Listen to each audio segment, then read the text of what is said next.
السلام عليكم ورحمة الله وبركاته. بسم الله الرحمن الرحيم. الحمد لله حمد الشاكرين، وصلوات ربي وسلامه على النبي الأمين، نبينا وحبيبنا وقدوتنا وإمامنا محمد بن عبد الله وعلى آله وصحبه ومن سار على نهجه واهتدى بهداه إلى يوم الدين. أما بعد.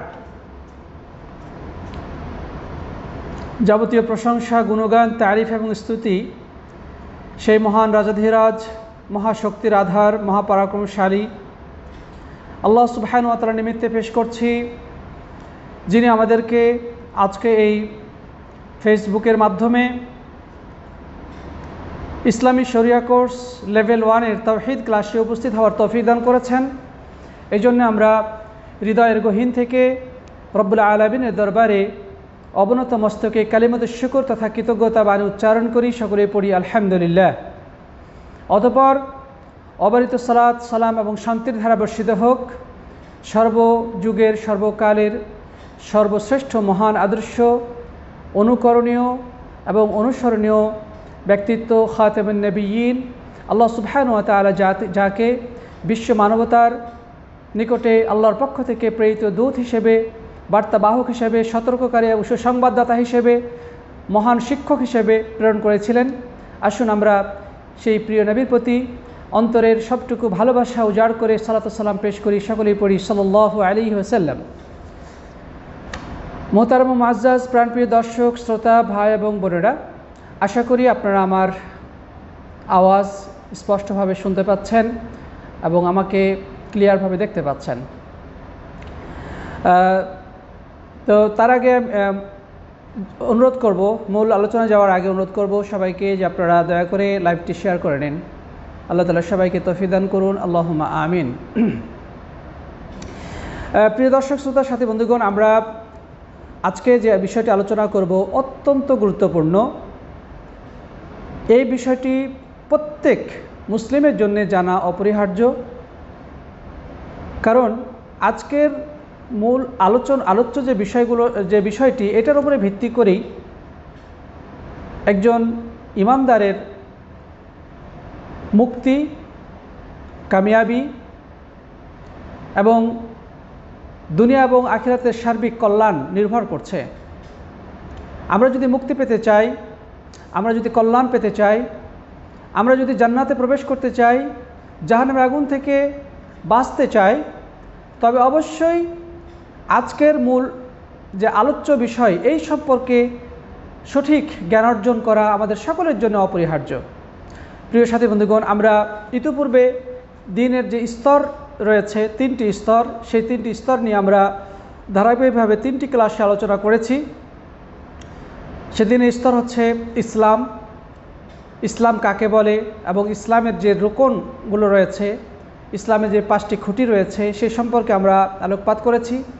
এরপরে ঈমান কাকে বলে, ঈমানের অর্থ এবং ঈমানের রোকনসমূহ সম্পর্কে আমরা ইতিপূর্বে আলোকপাত করেছি।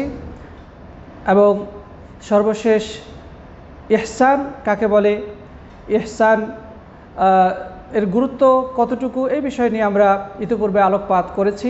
এবং বিশেষ করে হাদিসে জিবরাইল নিয়ে যখন আমরা আলোচনা করেছি, সেখানে আমাদের কাছে এটি স্পষ্টভাবে প্রতিভাত হয়েছে দ্বীনের স্তরগুলো, যে জিবরাইল আমিন আলাইহিস সালাতু ওয়াস সালাম আমাদের প্রিয় নবী সাল্লাল্লাহু আলাইহি ওয়াসাল্লামের কাছে মানুষের রূপ ধারণ করে এসে প্রশ্নোত্তরের মাধ্যমে সাহাবীদের সামনে এই দ্বীনের 3টি স্তর সম্পর্কে জ্ঞান দান করেছেন। আল্লাহ রাসূল সাল্লাল্লাহু আলাইহি ওয়াসাল্লাম তার প্রশ্নের উত্তরে ইসলামের পরিচয় বলেছেন, ঈমানের পরিচয় বলেছেন, ইহসানের পরিচয় বলেছেন, কিয়ামত কখন সংঘটিত হবে এবং কিয়ামতের আলামতগুলো কি কি, এ সম্পর্কে আলোকপাত করা হয়েছে। বিশেষ করে হাদিসে জিবরাইলের মধ্যে এই 3টি বিষয় খুব সুন্দরভাবে, পরিষ্কারভাবে এসেছে। তাই আমাদের সকলের উচিত বিশেষ করে হাদিসে জিবরাইল সম্পর্কে আরও বেশি পড়াশোনা করা, আরও বেশি জানা, জ্ঞান অর্জন করা, কারণ এটার উপরেই ভিত্তি করেই পুরো ইসলামটা আবর্তিত হয়। ইসলাম, ঈমান, ইহসান এবং দ্বীনের এই প্রথম স্তর হচ্ছে ইসলাম। বাহ্যিক কার্যাবলীর নাম হচ্ছে ইসলাম, যেমন কালিমা তাওহীদ, কালিমাত তাওহীদ লা ইলাহা ইল্লাল্লাহ এবং মুহাম্মদ রাসূলুল্লাহ স্বীকৃতি প্রদান করা, 5 ওয়াক্ত সালাত কায়েম করা, যাকাত প্রদান করা, রমজান মাসে রোজা রাখা এবং হজ আদায় করা, এগুলো বাহ্যিক কার্যাবলী। এগুলো যে ব্যক্তি পালন করে সে মূলত মুসলিম, এবং ইসলামের প্রাথমিক মৌলিক কাজ হচ্ছে এগুলো, এবং এই দিনের এটি প্রাথমিক স্তর। দ্বিতীয় স্তর হলো হৃদয়ের সাথে সম্পৃক্ত, যেগুলোকে বলা হয় আভ্যন্তরীণ কার্যাবলী, আর সেগুলো হচ্ছে বিশ্বাস, যেটা বিশ্বাসের সাথে সম্পৃক্ত। আর বিশ্বাসের বিষয় হচ্ছে 6টি, যেগুলোকে বলা হয় আরকানুল ঈমান। 1 নম্বর হচ্ছে আল্লাহর প্রতি বিশ্বাস, ফেরেশতা মণ্ডলের প্রতি বিশ্বাস, নবী রাসূলদের প্রতি বিশ্বাস, আসমানি কিতাবসমূহের প্রতি বিশ্বাস, আখিরাতের প্রতি বিশ্বাস এবং ভাগ্য এর ভালো এবং মন্দের প্রতি বিশ্বাস। তাকদীর তথা ভাগ্য, সেটা ভালো হোক অথবা মন্দ হোক, যা কিছুই হোক না কেন তার উপরে বিশ্বাস পোষণ করা, এটি হচ্ছে ঈমানের 6তম রোকন। তারপরে আমরা জেনেছি প্রিয় সাথী বন্ধুগণ, ইহসান কাকে বলে। ইহসান হচ্ছে যে কোনো কাজ সুন্দরভাবে সম্পাদন করা। ইহসান শব্দের শাব্দিক অর্থ হচ্ছে যে কোনো কাজকে সুন্দরভাবে সম্পাদন করা। আর ইসলামের পরিভাষায় যেটা বলা হয়েছে সেটি হচ্ছে যে আল্লাহ রাব্বুল আলামিনের ইবাদতকে সবচেয়ে সুন্দর পন্থায় এবং সবচেয়ে পরিপূর্ণ পন্থায় সুদৃঢ়ভাবে সম্পাদন করা, এটি হচ্ছে ইহসান। এবং সেই ইহসানটা কিভাবে সংগঠিত হবে, বা এই পরিপূর্ণভাবে বা দৃঢ়তার সাথে মজবুতভাবে ইবাদত করা কখন সম্ভব হবে? যখন আমরা আমাদের হৃদয়ে এই বিশ্বাস প্রথিত করতে পারবো যে আমি যখন ইবাদত শুরু করি, সেটা নামাজ রোজা যাই হোক না কেন, যে কোনো ইবাদতে যখন আমরা ইবাদত শুরু করব, তখন আমার মনের মধ্যে যেই চিন্তাটা জাগ্রত করতে হবে সেটি হচ্ছে যে আমি স্বয়ং আল্লাহকে দেখতে পাচ্ছি, অথবা আল্লাহ আমাকে দেখতে পাচ্ছেন। এই অনুভূতি, এই চেতনা যদি আমরা হৃদয়ে জাগ্রত করতে সক্ষম হই, তবেই আমরা সেই কাজটিকে, সেই ইবাদতটিকে সবচেয়ে সুন্দর এবং সুদৃঢ়ভাবে এবং পরিপূর্ণরূপে বাস্তবায়ন করতে সক্ষম হব। তাই তো রাসূল করিম সাল্লাল্লাহু আলাইহি ওয়াসাল্লাম বলছেন, তা'বুদাল্লাহা কাআন্নাকা তারাহু ফাইন লাম তাকুন তারাহু ফাইন্নাহু ইয়ারাক, যে তুমি এমনভাবে ইবাদত করবে যেভাবে যেন তুমি আল্লাহকে দেখতে পাচ্ছ অথবা আল্লাহ তোমাকে দেখতে পাচ্ছেন। প্রিয় বন্ধুগণ, এরপরে হাদিসে জিবরাইলে আরও আলোচিত হয়েছে কিয়ামত কখন হবে, কিয়ামতের আলামত। তো যাই হোক, আমরা আজকে অত্যন্ত গুরুত্বপূর্ণ বিষয়ের আলোকপাত করার চেষ্টা করব, সেটি হচ্ছে ইবাদত কাকে বলে, ইবাদতের ভিত্তি কি কি, এবং ইবাদত কবুলের শর্তাবলী কি। প্রিয় দর্শক শ্রোতা সাথী বন্ধুগণ, আল্লাহ সুবহানাহু ওয়া তাআলা আমাদেরকে কেন সৃষ্টি করেছেন?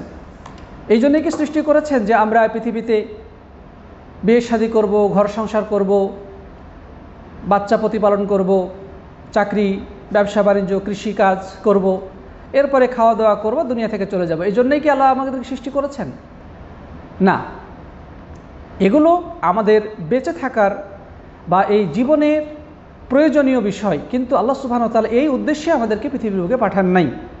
আল্লাহ সুবহানাহু ওয়া তাআলা কেন পাঠিয়েছেন সেটা তিনি কোরআনের বিভিন্ন জায়গায় স্পষ্ট ভাষায় উল্লেখ করেছেন। আমাদের উচিত সেই কোরআন স্টাডি করা, কোরআন পড়া এবং আল্লাহর সেই বার্তাকে অনুধাবন করার চেষ্টা করা। আল্লাহ সুবহানাহু ওয়া তাআলা কোরআনে বলেছেন যে ওমা খলাকতুল জিন্না ওয়াল ইনসা ইল্লা লিয়াবুদুন, যে মানুষ এবং জিনকে আমি সৃষ্টি করেছি এই জন্যে যে কেবল তারা আমার ইবাদত করবে, আমার দাসত্ব করবে। আর রাসূল করিম সাল্লাল্লাহু আলাইহি সাল্লাম মানুষকে মক্কি জীবনের 13টি বছর আল্লাহর পরিচয়ের, আল্লাহ সুবহানাহু ওয়া তাআলার উলুহিয়াত বা তার একচ্ছত্র ইবাদত করার ব্যাপারেই তিনি মানুষকে আহ্বান জানিয়েছেন। তিনি পথে প্রান্তরে, রাস্তাঘাটে, সর্বত্র, হজের মৌসুমে, মেলায়, বাজারে এই একটি আহ্বান মানুষের কর্ণকুহরে পৌঁছে দিয়েছেন, সেটা হচ্ছে ইয়া আইয়ুহান নাস কুলু লা ইলাহা ইল্লাল্লাহ তুফলিহু, হে মানুষেরা তোমরা একথা স্বীকৃতি প্রদান করো, তোমরা একথা ঘোষণা করো যে আল্লাহ ছাড়া ইবাদত পাওয়ার হকদার আর কেউ নেই, তাহলেই তোমরা সফলতা অর্জন করবে। তাহলে আল্লাহ সুবহানাহু ওয়া তাআলা আমাদের নবীকে মহান রিসালাতের দায়িত্ব দিয়ে প্রেরণ করেছিলেন। সেই রিসালাতের মূল বক্তব্যই হচ্ছে মানুষকে আল্লাহর ইবাদতের দিকে আহ্বান জানানো এবং একথা স্বীকৃতি দান করার জন্য আহ্বান জানানো, যে মানুষ যেন একথা স্বীকার করে নেয় যে ইবাদত পাওয়ার হকদার কেবল রব্বুল আলামিন, মহান আল্লাহ সুবহানাহু ওয়া তাআলা ছাড়া আর কোনো ব্যক্তি, বস্তু, কোনো পদার্থ, জড় পদার্থ অথবা অন্য কোনো কিছুই ইবাদত পাওয়ার হকদার নয়। এই কথাটা, এই মূল বক্তব্যটা গণমানুষের কাছে পৌঁছে দেওয়াই ছিল তার দাওয়াতের সর্বপ্রথম এবং সর্বপ্রধান মিশন, দায়িত্ব এবং কর্তব্য। শুধু আমাদের নবী নয়, যুগে যুগে কালে কালে সমস্ত নবী এবং রাসূলের মূল দায়িত্ব ছিল এটা। আল্লাহ তাআলা বলছেন, ওয়ালাকাদ বাআসনা ফি কুল্লি উম্মাতি রাসূলা আন ইবুদুল্লাহ ওয়াজতানিবুত তাগুত, যে আমি প্রেরণ করেছি প্রত্যেক উম্মতের কাছে একজন করে বার্তাবাহক রাসূল। কি নির্দেশ দিয়ে, কি বার্তা দিয়ে? আন ইবুদুল্লাহ, যে তোমরা ইবাদত করো আল্লাহর, ওয়াজতানিবুত তাগুত, এবং তাগুত থেকে দূরে থাকো। তাগুতের ব্যাখ্যায় আব্দুল্লাহ ইবনে আব্বাস রাদিয়াল্লাহু তাআলা আনহুমা বলেছেন, কুল্লু মা ইউবাদু মিন দুনিল্লাহ ফাহুয়া তাগুত, আল্লাহ রাব্বুল আলামিন ছাড়া যত কিছুর ইবাদত করা হয় সেটি হচ্ছে তাগুত। প্রিয় বন্ধুগণ, তাহলে এই যে এত গুরুত্বপূর্ণ বিষয়, যেই জন্য আল্লাহ সুবহানাহু ওয়া তাআলা আমাদেরকে সৃষ্টি করলেন, যেই জন্যে আল্লাহ রাব্বুল আলামিন যুগে যুগে নবী রাসূলদেরকে প্রেরণ করলেন, আমাদের নবী সাল্লাল্লাহু আলাইহি সাল্লাম তার 23 বছর নবুয়ত জিন্দেগির 13টি বছর শুধুমাত্র এই মানুষকে তাওহীদের দিকে, এই লা ইলাহা ইল্লাল্লাহর দিকে, আল্লাহ সুবহানাহু ওয়া তাআলার একচ্ছত্র ইবাদতের দিকে আহ্বান জানালেন। এই তাওহীদকে কেন্দ্র করে, এই ইবাদতকে কেন্দ্র করে আল্লাহ তাআলা জান্নাত এবং জাহান্নাম সৃষ্টি করেছেন। যারা আল্লাহ রাব্বুল আলামিনের ইবাদত করবে তারাই জান্নাতে প্রবেশ করবে, আর যারা ইবাদতের ক্ষেত্রে ব্যর্থতার পরিচয় দেবে তারাই জাহান্নামের আগুনে নিক্ষিপ্ত হবে। সুতরাং এই বিষয়টি, ইবাদত কাকে বলে, ইবাদতের মূল বক্তব্য কি, মূল তাৎপর্য কি, এই বিষয়টি সম্পর্কে জ্ঞানার্জন করা, জানা, এ সম্পর্কে পড়ালেখা করা, এ সম্পর্কে বিভিন্নভাবে বোঝার চেষ্টা করা প্রত্যেক মুমিনের জন্য অপরিহার্য ফরজ, কোনো সন্দেহ নেই। প্রিয় সাথী বন্ধুগণ, তো আসুন আমরা সেদিকে আলোকপাত করার চেষ্টা করি যে আল্লাহ সুবহানাহু ওয়া তাআলা যেই উদ্দেশ্যে আমাদের সৃষ্টি করেছেন, যে ইবাদতের জন্য, সেই ইবাদত কাকে বলা হয়। ইবাদত শব্দের অর্থ যদি আমরা খুঁজতে যাই, তাহলে আবিধানিক অর্থে ইবাদত শব্দের অর্থ হচ্ছে, সেটা হচ্ছে আত-তাযাল্লুল ওয়াল খুদু ওয়াল ইনকিয়াদ। আলেমগণ বলেছেন যে ইবাদত শব্দের শাব্দিক অর্থ হচ্ছে আত-তাযাল্লুল ওয়াল খুদু ওয়াল ইনকিয়াদ। তাযাল্লুল মানে হচ্ছে একেবারে নিজেকে লাঞ্ছিত করা, আত-তাযাল্লুল। ওয়াল খুদু মানে হচ্ছে বিনয়, নম্রতা। ওয়াল ইনকিয়াদ মানে নিঃস্বার্থ আনুগত্য।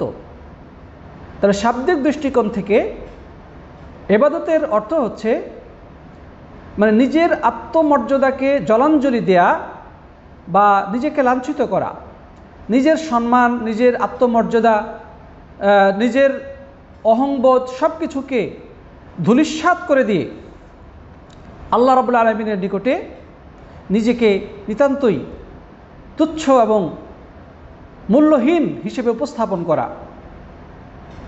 প্রিয় বন্ধুগণ, আমরা দুনিয়ার বুকে এক একজন এক এক পজিশনে আছি।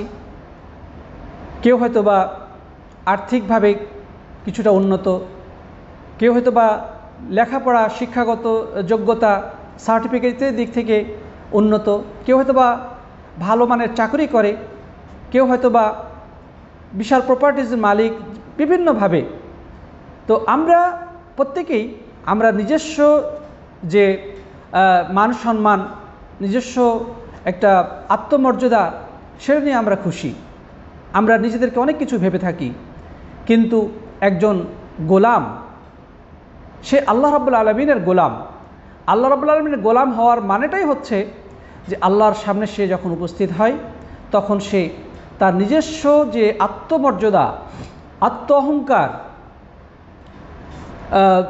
নিজের বড়ত্ব, নিজের মান সম্মান সব কিছুকে ভুলুণ্ঠিত করে দেওয়া। কারণ আল্লাহ সুবহানাহু ওয়া তাআলার সামনে কোনো বড়াই চলে না, অহংকার চলে না। আল্লাহ রাব্বুল আলামিনের সামনে নিজের আমিত্ব ভাব প্রদর্শনের কোনো সুযোগ নেই। তিনি যদি অহংকার করার সাজে শুধু আল্লাহ রাব্বুল আলামিনের সাজে, মানুষের অহংকার করার কোনো সুযোগ নেই। আমরা টাকা পয়সার অহংকার করি, টাকা পয়সা খুবই সাময়িক, তাই না? টাকা পয়সা হাতের ময়লা, আজকের ধনী কালকের ফকির, আজকের রাজা আগামীকালকের জেলেবন্দি একজন কয়েদি। তাহলে কি হলো? এই ক্ষমতা তার কি তাকে ফায়দা দিল? কোটিপতিরাও ওই পাগল হয়ে রাস্তায় ঘুরতেছে। অনেক কোটিপতি, যেগুলো আমরা বিভিন্ন সোশ্যাল মিডিয়ায় দেখতে পাচ্ছি, যে তার সবই ছিল, তার প্রপার্টি ছিল, তার বাড়ি গাড়ি সব ছিল, কিন্তু সে এখন পাগল হয়ে রাস্তায় রাস্তায় ঘুরে বেড়াচ্ছে। তাহলে এগুলো হচ্ছে সাময়িক। আমাদের এই যে চেহারার সৌন্দর্য, রূপ লাবণ্য, এগুলো নিয়ে অহংকার কোনো সুযোগ নেই। অসুস্থ হলে, কয়েকবার পাতলা পায়খানা হলে আমাদের সমস্ত এই রূপ সৌন্দর্য সব শেষ হয়ে যাবে। আমাদের যৌবন চিরস্থায়ী নয়, যৌবন এক সময় শুকনো পাতার মতো ঝরে যাবে। প্রিয় বন্ধুগণ, তাহলে এই দুনিয়াবি যত কিছুই আমরা যেগুলো নিয়ে আমরা অহংকার করি, যেসব নিয়ে আমরা খুব নিজেদেরকে বড় মনে করি, আমরা আত্ম অহমিকায় ভুগি, আল্লাহ রাব্বুল আলামিনের দরবারে এগুলোর কোনো কানাকড়িও মূল্য নেই। একজন আল্লাহর গোলাম একজন মনিবের সামনে যেমন হয়, আমাদেরকে সেই রব্বুল আলামিনের দরবারে তেমনটাই হতে হবে। আমার নিজস্ব সব কিছু আত্মমর্যাদাকে বিলীন করে দিতে হবে, আল্লাহ রাব্বুল আলামিন ভুলুণ্ঠিত করে দিতে হবে। 2 নম্বর হচ্ছে আল খুদু, বিনয়ী, নম্রতা। এটি হচ্ছে একজন আল্লাহর গোলামের পরিচয়। তার মধ্যে বিনয় থাকবে। যার মধ্যে অহংকার থাকবে সে কখনো বিনয়ী নয়। বিনয় এবং অহংকার সম্পূর্ণ বিপরীতমুখী শব্দ। সুতরাং যার মধ্যে অহংকার রয়েছে সে কখনো বিনয়ী হতে পারে না, আর যে বিনয়ী তার মধ্যে অহংকার নেই। সুতরাং আল্লাহর বান্দা সে যে অহংকারকে সে পদদলিত করে আল্লাহ রাব্বুল আলামিনের সামনে একেবারে বিনয়ী হয়ে যাবে, নিজের সমস্ত অহংকারকে তুচ্ছ করে দিয়ে আল্লাহ রাব্বুল আলামিনের সামনে সে নিজেকে সমর্পণ করবে। ওয়াল ইনকিয়াদ মানে আনুগত্য করা। আনুগত্য শব্দের অর্থ হচ্ছে যে আমার নিজস্ব কোনো এখতিয়ার নাই, আমার মনিব আমাকে যা আদেশ করবে আমি সেটা পালন করতে বাধ্য, এটাই হচ্ছে ইনকিয়াদ। তো আমরা হচ্ছে গোলাম, আল্লাহ হচ্ছেন মনিব। তো মনিব গোলামকে যে আদেশ করবে, গোলাম সে আদেশ পালন করতে বাধ্য।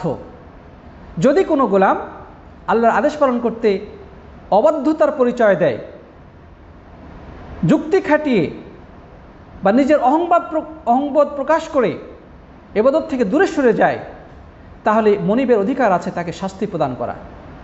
মনিবের অধিকার আছে তাকে ঘাড় ধাক্কা দিয়ে বাড়ি থেকে বের করে দেওয়া। মনিবের অধিকার আছে তাকে বিভিন্নভাবে সাজা দেওয়া। যাই হোক, তো আল্লাহ সুবহানাহু ওয়া তাআলা তিনি হচ্ছেন মনিব, তিনি হচ্ছেন খালিক, তিনি হচ্ছেন মালিক, তিনি হচ্ছেন সব কিছুর প্রতিপালক, নিয়ন্ত্রক। আর আমরা সকলেই হচ্ছি তার ক্ষুদ্র গোলাম। আমাদের জন্য অপরিহার্য হচ্ছে আল্লাহর আদেশের সামনে অবনত মস্তকে থাকা এবং বিনয় নম্রতা সহকারে তার আদেশগুলোকে বাস্তবায়ন করা এবং তার নিষেধগুলো থেকে দূরে থাকা।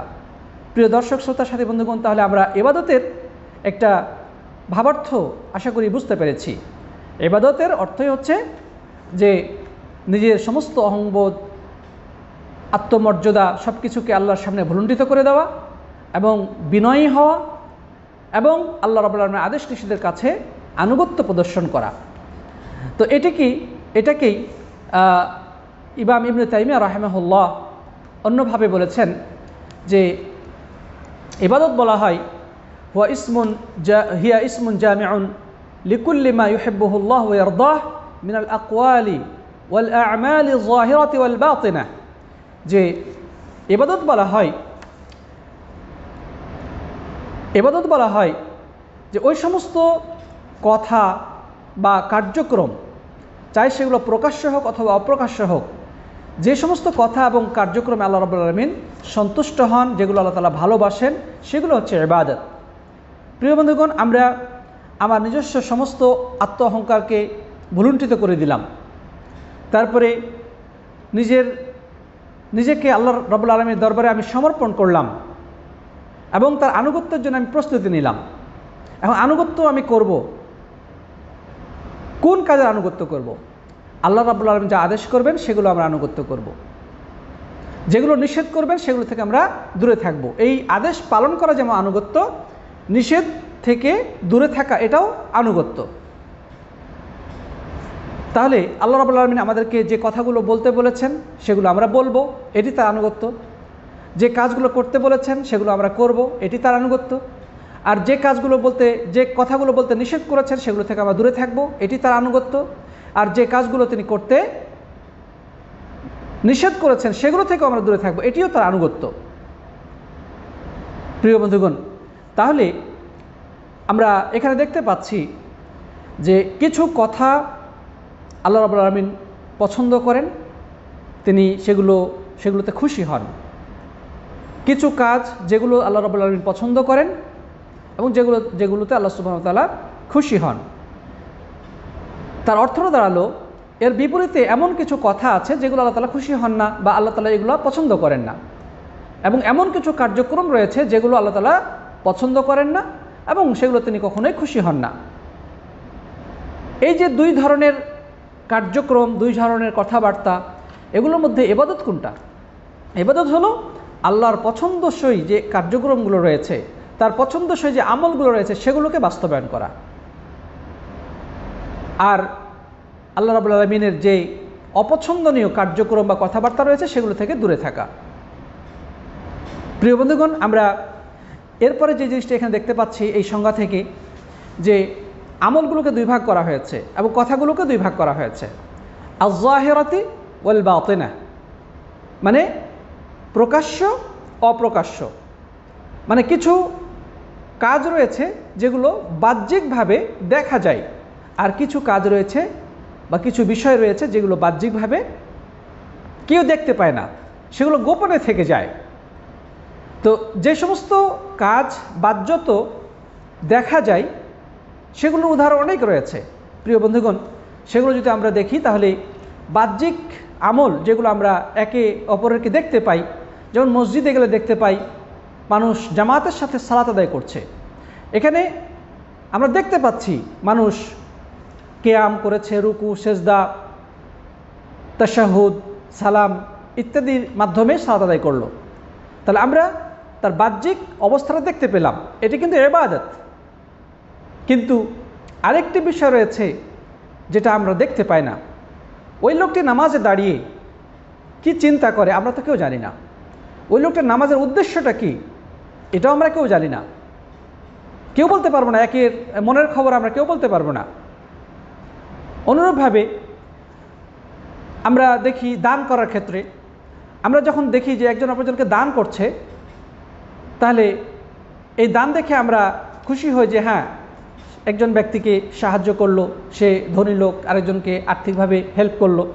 অবশ্যই এটা বাহ্যিকভাবে দেখা যাচ্ছে, কিন্তু তার ভিতরের যে কী অবস্থা, সে কেন দানটা করলো, মানে এর টার্গেট কি, সে কি পেতে চায়, এটা কিন্তু আমরা কেউ জানি না। এটা কে জানেন? একমাত্র আল্লাহ তাআলা জানেন এবং সেই ব্যক্তি জানেন। যদি তার উদ্দেশ্য হয় আল্লাহকে রাজি খুশি করা, তাহলে সেটা ইবাদত হিসেবে গণ্য হবে। আর যদি তার উদ্দেশ্য হয় মানুষকে দেখানো, মানুষের প্রশংসা পাওয়া, মানুষের কাছে ভালো সাজা, মানুষ তাকে দানশীল বলবে, দানবীর বলবে, তাহলে সেটা ইবাদত হতে পারে না, বরং ইবাদতের বিপরীত যেটা শিরকে রূপান্তরিত হবে। আর শিরক আল্লাহ রাব্বুল আলামিনের কাছে সবচেয়ে ঘৃণিত এবং ক্ষমাহীন অপরাধগুলোর মধ্যে অন্যতম। প্রিয় বন্ধুগণ, যাই হোক, তাহলে আমরা দেখতে পাচ্ছি যে ইবাদতগুলো যেগুলো বাহ্যিকভাবে করা হয় সেগুলো একে অপরকে আমরা দেখতে পাই, কিন্তু কিছু ইবাদত রয়েছে যেগুলো মনের সাথে সম্পৃক্ত, যেগুলো হৃদয়ের সাথে সম্পৃক্ত, বাহ্যিকভাবে দেখা যায় না। এই জন্যে আলেমগণ ইবাদতের ব্যাখ্যা দিতে গিয়ে বলেছেন যে আয-যাহিরাতি ওয়াল বাতিনা, যে কিছু কার্যক্রম যেগুলো বাহ্যিকভাবে দেখা যায় আর কিছু বিষয় রয়েছে যেগুলো মনের ভিতরেই থেকে যায়, এটা কেউ দেখতে পায় না। এই সবগুলোই আল্লাহর ইবাদত। যদি আমরা এইভাবে উদাহরণ টানতে যাই, আমরা অসংখ্য উদাহরণ দেখতে পাবো। যেমন 5 ওয়াক্ত সালাত, তারপরে রমজান মাসের রোজা, যাকাত, হজ, আল আমরু বিল মারুফ ওয়ান নাহি আনিল মুনকার, মানুষকে সৎ কাজে আদেশ করা, অসৎ কাজ থেকে দূরে থাকা, তারপরে পিতামাতার সেবা করা, আত্মীয় স্বজনের সাথে সুসম্পর্ক রাখা, গরিব মানুষকে সাহায্য সহযোগিতা করা, কোরআন তেলাওয়াত করা, একজন মানুষকে সালাম দেওয়া, মানুষকে সদুপদেশ দেওয়া। এভাবে করে ইবাদতের বিভিন্ন প্রকারভেদ রয়েছে।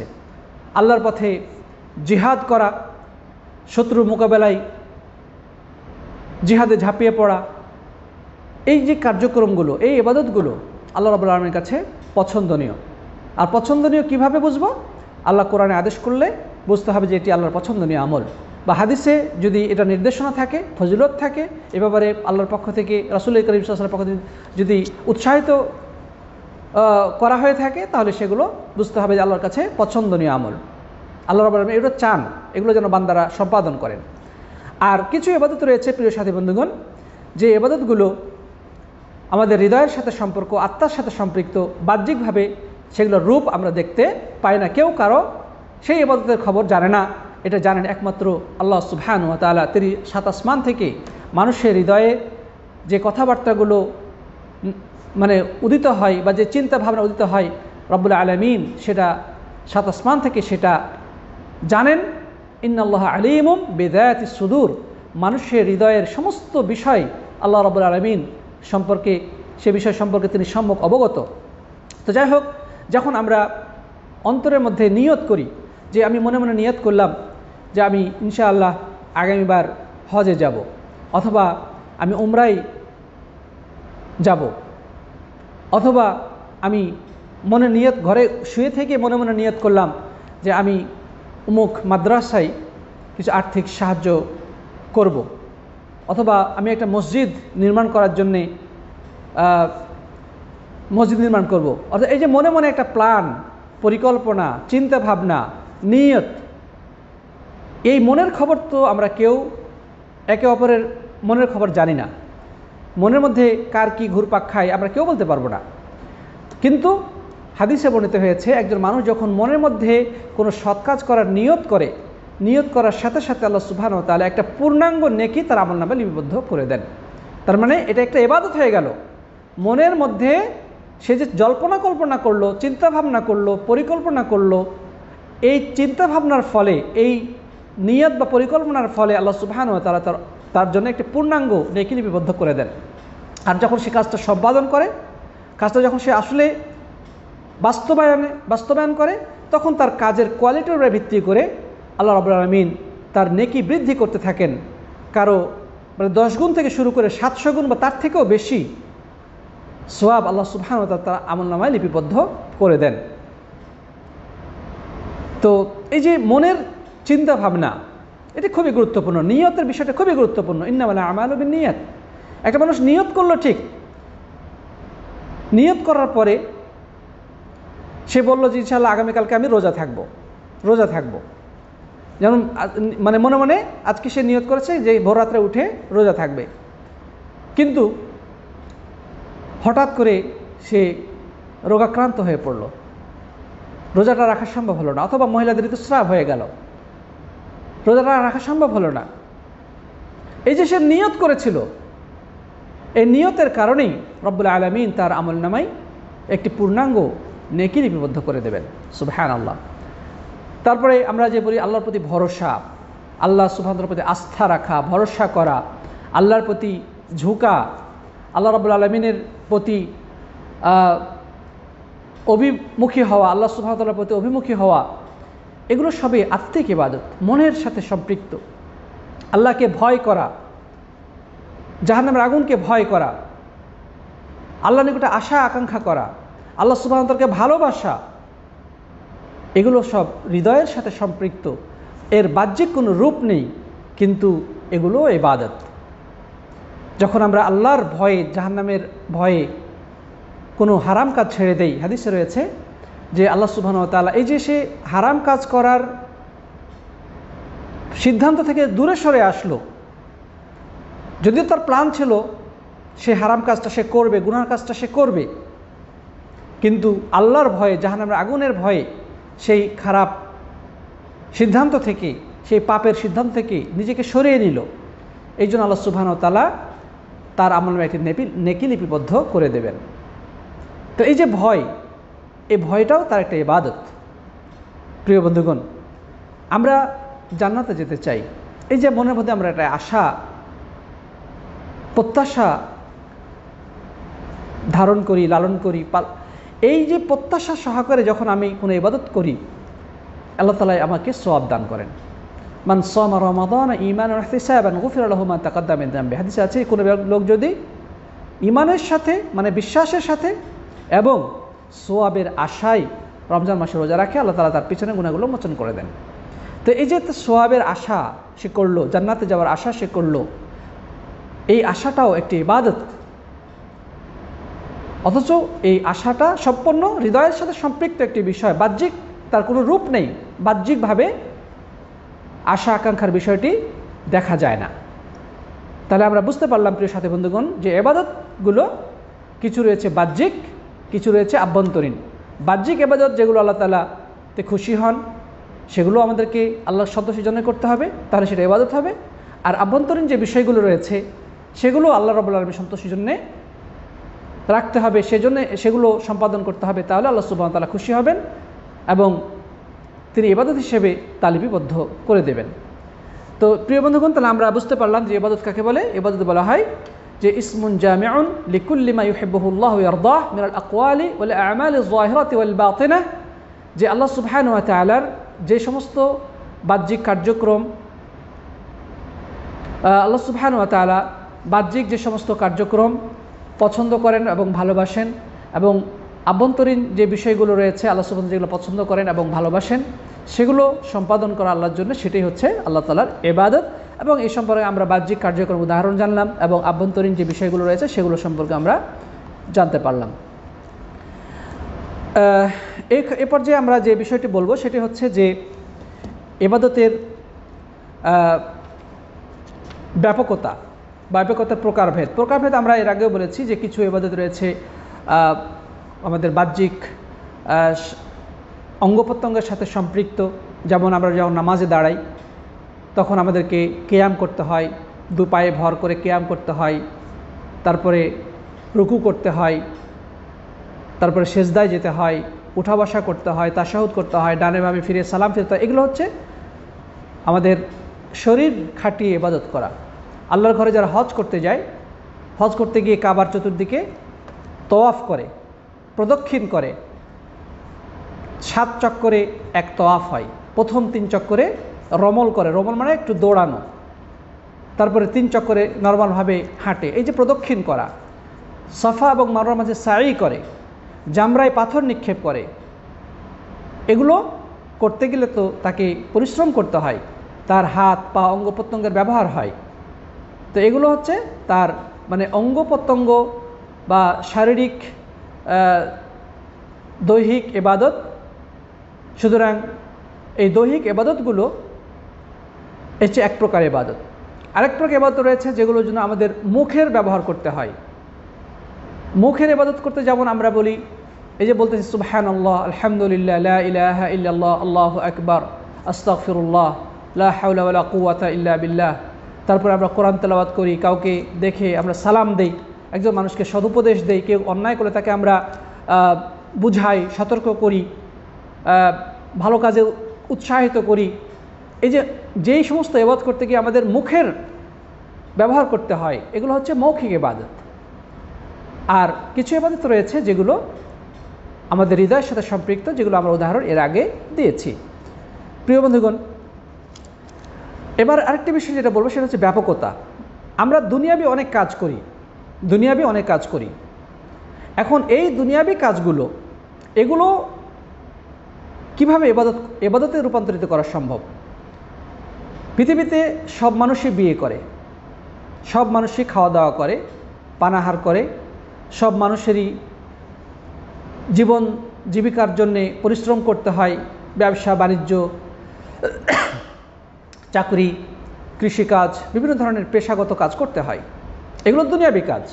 একজন মুসলিম যেভাবে বিয়ে করে একজন কাফিরও বিয়ে করে, একজন মুসলিম যেভাবে খায় একজন কাফিরও খায়, একজন মুসলিম যেভাবে তার জীবন জীবিকার জন্যে নানা পরিশ্রম করে, অর্থ উপার্জনের চেষ্টা করে, একজন কাফেরও করে। তাহলে পার্থক্যটা কোথায়? প্রিয় বন্ধুগণ, হ্যাঁ, একজন ইমানদার ব্যক্তি সে যদি আল্লাহ রাব্বুল আলামিনকে সন্তুষ্টি করার জন্যে এবং হালাল পথে নিজের জীবনকে অতিবাহিত করার উদ্দেশ্যে, হারাম থেকে বাঁচার উদ্দেশ্যে এই দুনিয়াবি কাজগুলো করে, তাহলে আল্লাহ সুবহানাহু ওয়া তাআলা এই দুনিয়াবি কাজ করার বিনিময়ে আল্লাহ সুবহানাহু ওয়া তাআলা তাকে সওয়াব দান করবেন। সুবহানাল্লাহ।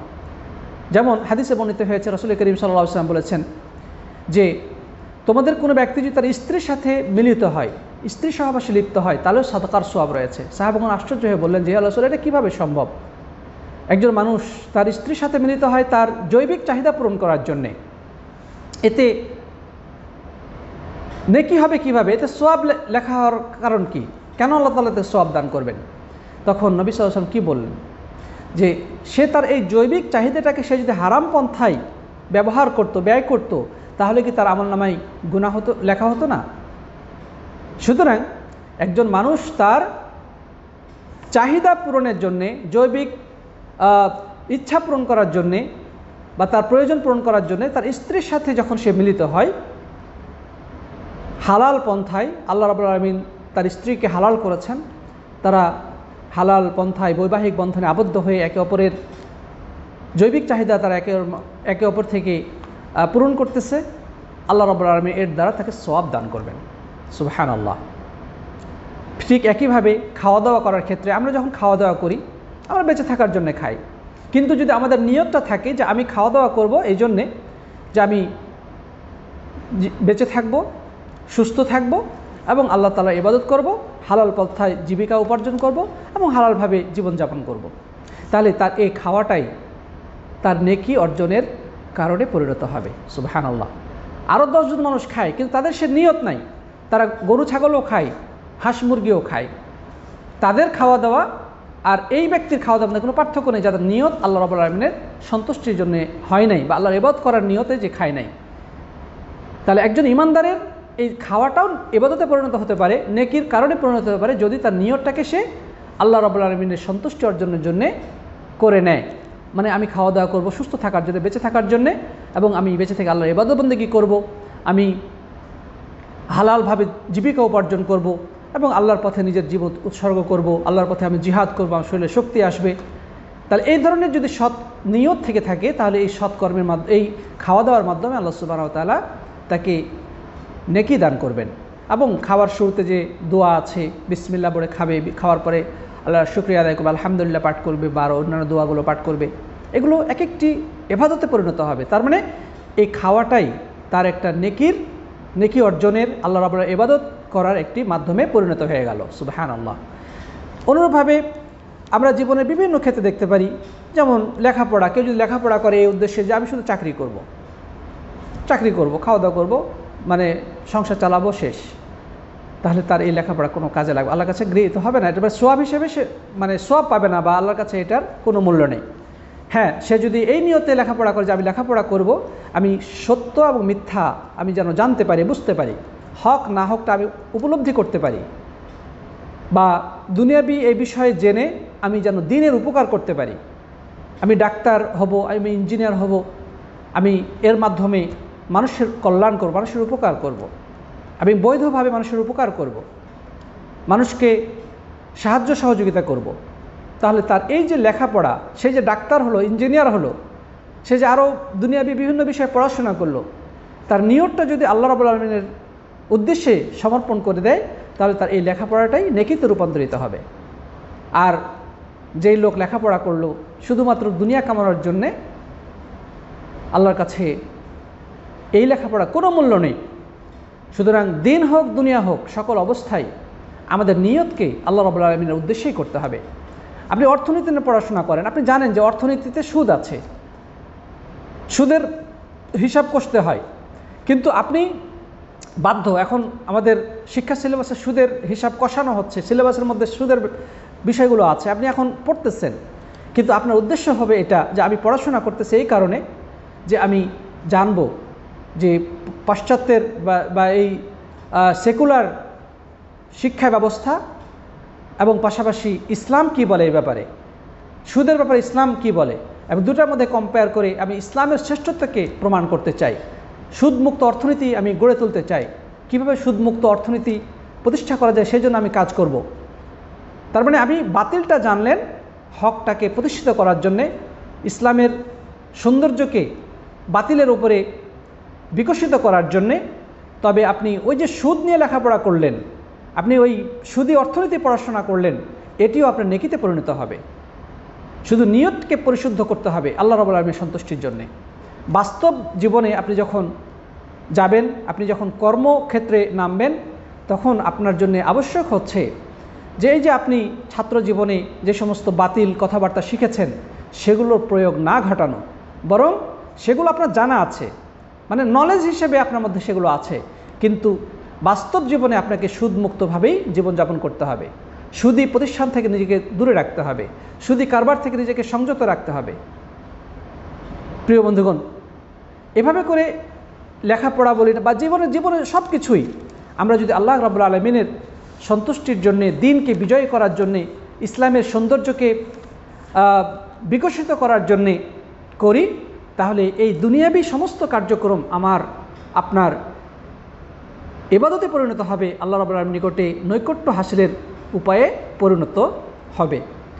আমরা সন্তানদেরকে টাকা পয়সা দেই, স্ত্রীর খরচ দেই, কিন্তু হাদিসে বর্ণিত হয়েছে রাসূল করিম সাল্লাল্লাহু আলাইহি ওয়াসাল্লাম বলেছেন যে কোনো ব্যক্তি যদি তার স্ত্রীকে এবং তার সন্তানদেরকে টাকা পয়সা দেয়, খরচ দেয়, তাদের উদ্দেশ্যে খরচ করে এবং এই উদ্দেশ্যে যে আল্লাহ রাব্বুল আলামিন তাকে সাদাকার সওয়াব দান করবেন, তাহলে আল্লাহ সুবহানাহু ওয়া তাআলা তাকে তার স্ত্রীকে যে সে মানে একটা শাড়ি কিনে দিল, জামা কিনে দিল, অথবা বাচ্চাদের জন্য ভালো খাবার কিনে নিয়ে আসলো, এই প্রত্যেকটি আল্লাহ রাব্বুল আলামিন তার আমল নামে নেকির বা সাদাকার সওয়াব হিসেবে লিপিবদ্ধ করবেন। সুবহানাল্লাহ। হ্যাঁ, আমরা জানি আমাদের ভরণ পোষণ দেওয়া সন্তানদের জন্য বা স্ত্রীর জন্য এটা জরুরি, আল্লাহ তাআলা আবশ্যক করেছেন, কিন্তু আমি আপনি যদি এই নিয়তে এই খরচটা দেই যে আল্লাহ তাআলা আমাকে সওয়াব দান করবেন, এটা সাদাকার সওয়াব, তাহলে সত্যি সত্যি আমাদের সন্তানদের পেছনে যে অর্থ আমরা খরচ করি, ব্যয় করি, স্ত্রীর জন্য যেই টাকা পয়সা খরচ করি, আল্লাহ সুবহানাহু ওয়া তাআলার কারণে আমাদেরকে সাদাকার সওয়াব দান করবেন। আল্লাহু আকবার। ইসলাম কত মহান, কত উদার, কত মহান জীবন আদর্শের নাম, যে শুধু নিয়তের কারণে আল্লাহ সুবহানাহু ওয়া তাআলা আমাদেরকে সওয়াব দান করবেন, যদিও কাজগুলো দুনিয়াবি হয়। আশা করি আমরা বুঝতে পারলাম যে ইবাদতের ব্যাপকতাটা শুধু নামাজ রোজার মধ্যে সীমাবদ্ধ নয়, ইবাদতের ব্যাপকতা জীবনের প্রত্যেকটি ক্ষেত্রে। একজন ব্যবসায়ী ব্যবসা করতে গিয়েও আল্লাহর ইবাদত করবে। কিভাবে? আল্লাহ তাআলা যেভাবে তাকে ব্যবসা করতে বলেছে সেভাবে ব্যবসা করবে। সে হারাম কোনো কিছুর সাথে সংযুক্ত হবে না, সে হারামিপনা করবে না, মানুষের সাথে ঠকবাজি করবে না, মিথ্যা কথা বলবে না, মিথ্যা কসম দিয়ে সে আল্লাহর নামে মিথ্যা কসম দিয়ে সে পণ্য বিক্রয় করবে না। তাহলে এই যে ব্যবসা সে করলো, আল্লাহ তাআলার নিকটে এটি সওয়াবে পরিণত হয়ে যাবে, নেকির কারণে পরিণত হবে, কারণ সে বাজারে গিয়েও ব্যবসার ক্ষেত্রেও আল্লাহর হুকুমকে সে বাস্তবায়ন করেছে, সে হারামে লিপ্ত হয় নাই। মানুষকে যদি সে ঠগায়, যদি ওজনে কম দেয়, যদি 2 নম্বর মাল 1 নম্বর বলে গ্রাহকের কাছে কলা কৌশলে বিক্রয় করে দেয়, তাহলে এই ব্যবসাটা তার জন্য হারাম হয়ে গেল, যদিও আল্লাহ তাআলা ব্যবসাকে হালাল করেছেন। আহাল্লাল্লাহুল বাইআ ওয়া হাররামার রিবা, আল্লাহ তাআলা ব্যবসাকে হালাল করেছেন এবং সুদকে হারাম করেছেন, কিন্তু সে ব্যবসা করতে গিয়ে যখন আল্লাহর বিধানকে লঙ্ঘন করলো, তখন তার এই ব্যবসাটাই হারাম হয়ে গেল, কারণ সে মিথ্যা কসম খেয়ে খারাপ মাল কাস্টমারের কাছে বিক্রি করে দিয়েছে, সে নকল পণ্য বিক্রি করেছে, সে মানুষের সাথে ধোঁকাবাজি করেছে, সে ওজনে কম দিয়েছে, আল্লাহ তাআলা নিষেধ করেছেন। সুতরাং সে এই জায়গায় আল্লাহর ইবাদত করেনি। সুতরাং আল্লাহ যদিও ব্যবসাকে হালাল করেছেন, কিন্তু আল্লাহর বিধান অনুযায়ী ব্যবসা না করার কারণে এটা তার গুনার কারণে পরিণত হয়ে গেল। প্রিয় বন্ধুগণ, এভাবে আমাদেরকে বুঝতে হবে জীবনের প্রত্যেকটি ক্ষেত্রে শুধু ইবাদত মসজিদ কেন্দ্রিক নয়, ইবাদত শুধু নামাজ রোজা হজ জাকাত কেন্দ্রিক নয়, ইবাদত শুধু দাড়ি টুপিতে নয়, ইবাদত হচ্ছে পূর্ণাঙ্গ জীবনের প্রত্যেকটি ক্ষেত্রে, প্রত্যেকটি দিক এবং বিভাগেই ইবাদত রয়েছে। পরিবারের সাথে লেনদেন, আচার আচরণ, স্ত্রীর সাথে কথাবার্তা, আচার আচরণ, সন্তানদের প্রতি দায়িত্ব পালন, এভাবে করে সামাজিকতার ক্ষেত্রে, বিচার আচারের ক্ষেত্রে, ব্যবসা বাণিজ্য, কৃষিকাজ, সকল ক্ষেত্রে আল্লাহর ইবাদত রয়েছে।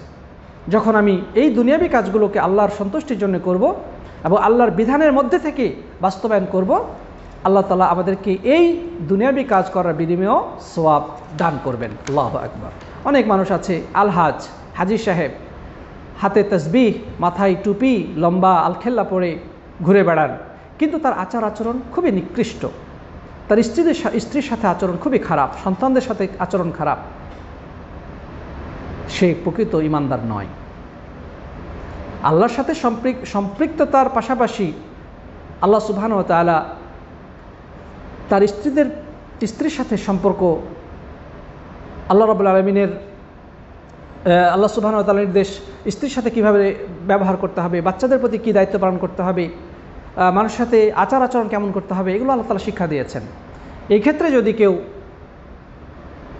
ব্যর্থতা পরিচয় দেয়, সে প্রকৃত ইমানদার হতে পারেনি। শুধু একজন ইমানদার, সে আল্লাহ রাব্বুল আলামিনের সাথে যেমন তার গভীর সম্পর্ক থাকবে, ঠিক মানুষের সাথে আচার আচরণ, লেনদেন, ব্যবসা বাণিজ্য সকল ক্ষেত্রে সে সততার পরিচয় দিবে, সে সকল ক্ষেত্রেই আল্লাহর হুকুম অনুযায়ী সব কিছুকে পরিচালনা করবে, তবেই সে প্রকৃত ইমানদার হতে পারবে, তবেই সে প্রকৃত আবেদ, ইবাদত গুজার বান্দায় পরিণত হতে পারবে। প্রিয় বন্ধুগণ, এ পর্যায়ে আমরা যেটা বলতে চাই সেটা হচ্ছে যে ইবাদতের বিষয়ে কিছু আছে ভ্রান্ত ধারণা। ইবাদতের মধ্যে ভ্রান্ত ধারণা কি? যে কোনো কাজ ইচ্ছামতো করলেই আল্লাহকে সন্তুষ্টি করার জন্যই আপনি করছেন, কিন্তু আপনার ইচ্ছা অনুযায়ী করলেই সেটা ইবাদত হবে না। সেই ইবাদতটা অবশ্যই কোরআন এবং সুন্নাহর দলিলের আলোকে সাব্যস্ত হতে হবে, যে কোনো ইবাদত। কারণ আমরা ইবাদত শিখেছি কিভাবে? আল্লাহ বলেছেন, রাসূল বলেছেন, নাহলে আমরা তো শিখতে পারতাম না, জানতে পারতাম না যে কোনটা ইবাদত না আর কোনটা ইবাদত। তাহলে আমাদের ইবাদত যা কিছু আমরা করব, এটার ভিত্তি থাকতে হবে অবশ্যই কোরআন এবং সুন্নাহর উপরে। এর বাহিরে মন মতো কোনো ইবাদত করলে আল্লাহর কাছে সেটা গৃহীত হবে না। আল্লাহ তাআলা বলেছেন, মান আহদাসা ফি আমরি, রাসূল করিম সাল্লাল্লাহু আলাইহি ওয়াসাল্লাম বলেছেন, যে সহিহ মুসলিমে আছে, মান আহদাসা ফি আমরিনা হাযা মা লাইসা মিনহু ফাহুয়া রাদ্দুন। যে ব্যক্তি আমাদের এই বিষয়ে তথা দ্বীনের বিষয়ে নতুন কোনো কিছু সৃষ্টি করলো, যে ব্যাপারে আমার পক্ষ থেকে কোনো নির্দেশ নেই, সেটা প্রত্যাখ্যাত। মানে দ্বীনের মধ্যে অবশ্যই নতুন কোনো কিছু সংযোজন করার সুযোগ নেই। আল্লাহ এবং রাসূল যেভাবে বলেছেন, যতটুকু বলেছেন, সেভাবে ততটুকু সম্পাদন করতে হবে। এটি হচ্ছে ইবাদত, এর বাইরে যাওয়ার কোনো চান্স নেই। আল্লাহ তাআলা বলছে, আল্লাহ তাআলা বলেছে, আল ইয়াউমা আকমালতু লাকুম দীনাকুম, তোমাদের দিনকে আমি কমপ্লিট করে দিয়েছি। আর নবী আকরাম সাল্লাল্লাহু আলাইহি ওয়াসাল্লাম তিনি পরিপূর্ণভাবে শিক্ষা দিয়ে গেছেন। আল্লাহর পক্ষ থেকে যে নির্দেশ তিনি পেয়েছেন, উম্মতের কাছে স্পষ্ট ভাষায় তিনি হাতে কলমে প্রশিক্ষণ দিয়ে গেছেন কোন ইবাদতটা কিভাবে করতে হবে, সালাত পড়তে হবে কিভাবে। তিনি সালাত আদায় করে দেখিয়েছেন এবং বলেছেন, সল্লু কামা রাআইতুমুনি উসাল্লি, তোমরা ঠিক সেইভাবে সালাত আদায় করো যেভাবে তোমরা আমাকে দেখেছো। হজ করার সময় সাহাবীদেরকে লক্ষ্য করে তিনি বললেন, খুযু আন্নী মানাসিকাকুম, তোমরা আমার নিকট থেকে হজের নিয়মগুলো শিখে নাও। হজ কিভাবে করতে হয়, তওয়াফ কিভাবে করবা, সাই কিভাবে করবা, আরাফার ময়দানে কখন থেকে কখন অবস্থান করতে হবে, মুজদালিফায় কখন যেতে হবে, মিনাতে কখন আসতে হবে, কখন পাথর নিক্ষেপ করতে হবে, কয় তারিখে কয়টা জামরায় পাথর নিক্ষেপ করতে হবে, মাথার চুল মুন্ডন, কুরবানি, এই সব বিষয় আল্লাহ রাসূল সাল্লাল্লাহু আলাইহি ওয়াসাল্লাম সাহাবীদেরকে হাতে কলমে শিক্ষা দিয়েছেন এবং তিনি বারবার বলেছেন, খুযু আন্নী মানাসিকাকুম, তোমরা আমার কাছ থেকে হজের নিয়মগুলো শিখে নাও। তিনি রমজানের রোজার ক্ষেত্রে তিনি শিক্ষা দিয়েছেন কিভাবে রোজা রাখতে হয়। এভাবে প্রত্যেকটি ইবাদত প্রিয় নবী সাল্লাল্লাহু আলাইহি ওয়াসাল্লাম যেভাবে শিক্ষা দিয়েছেন সেভাবেই আমাদেরকে করতে হবে। তাহলে আমরা বলবো যে ইবাদত বন্দেগী সব কিছু হচ্ছে কোরআন এবং সুন্নাহর দলিলের উপর নির্ভরশীল, এর বাইরে কোনো ইবাদত করার সুযোগ নেই। আল্লাহ তাআলা বলছেন, ফাস্তাকিম কামা উমিরত, যে তোমাকে যেভাবে আদেশ করা হয়েছে, যে নির্দেশ তোমাকে দেওয়া হয়েছে, সে নির্দেশের উপর তুমি প্রতিষ্ঠিত থাকো। তার মানে আমাদের নবী তিনি মন গড়া কোনো ইবাদত করেন নাই, মন গড়া কোনো পদ্ধতি শিক্ষা দেন নাই। আল্লাহ তাআলা আমাদের নবীকে শিক্ষা দিয়েছেন, আমাদের নবী আমাদেরকে শিক্ষা দিয়েছেন। তাহলে আমরা যখন আল্লাহর নবীর তরিকা অনুযায়ী ইবাদতবন্দেগী করব, তা মূলত আল্লাহর দেখানো পদ্ধতির আলোকে আমরা ইবাদতবন্দেগী করলাম।